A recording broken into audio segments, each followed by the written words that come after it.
We descend the steps and are sucked into what becomes an indistinguishable round of dinner. Ceremonies and train rides. Each day the same.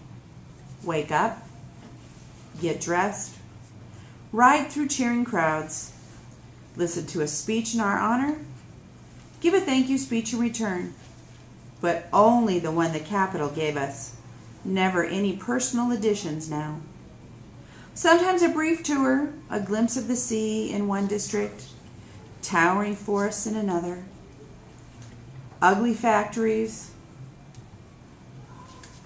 fields of wheat, stinking refineries, dress in evening clothes, attend dinner, train.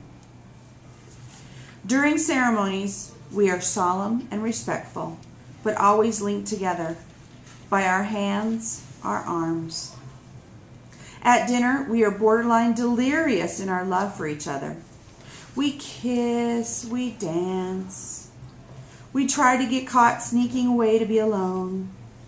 On the train, we are quite quietly miserable as we try to assess what effect we might be having. Even without our personal speeches to trigger dissent, needless to say, the ones we gave in District 11 were edited out before the event was broadcast. You can feel something in the air, a rolling boil of a pot about to run over. Not everywhere. Some crowds have the weary cattle feel that I know District 12 usually projects at victor ceremonies. But in others, particularly 8, 4, and 3, there is a genuine elation in the faces of the people at the sight of us. And under the elation, fury.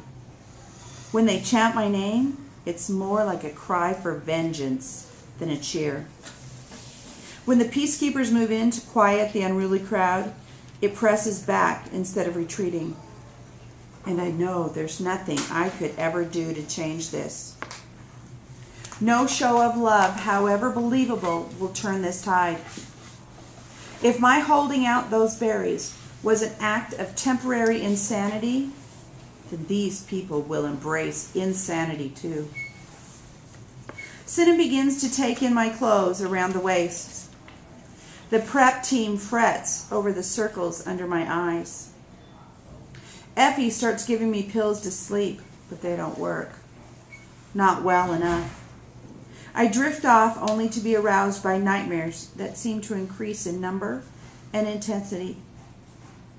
Peta, who spends much of the night roaming the train, hears me screaming as I struggle to break out of the haze of the drugs that merely prolong the horrible dreams.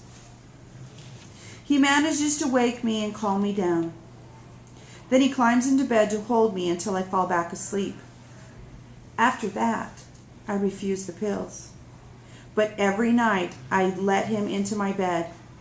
We manage the darkness as we did in the arena, wrapped in each other's arms, guarding against danger that can only descend at any moment.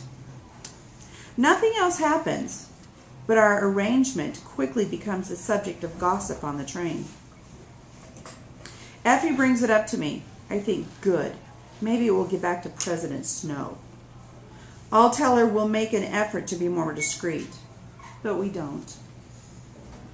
The back-to-back appearances in 2 and 1 are their own special kind of awful. Cato and Clove, the tributes from District 2, might have both made it home if Peta and I hadn't. I personally killed the girl Glimmer and the boy from District 1. As I tried to avoid looking at his family, I learned his name was Marble. How did I never know that? I suppose that before the games, I didn't pay attention, and afterwards, I didn't want to know. By the time we reached the Capitol,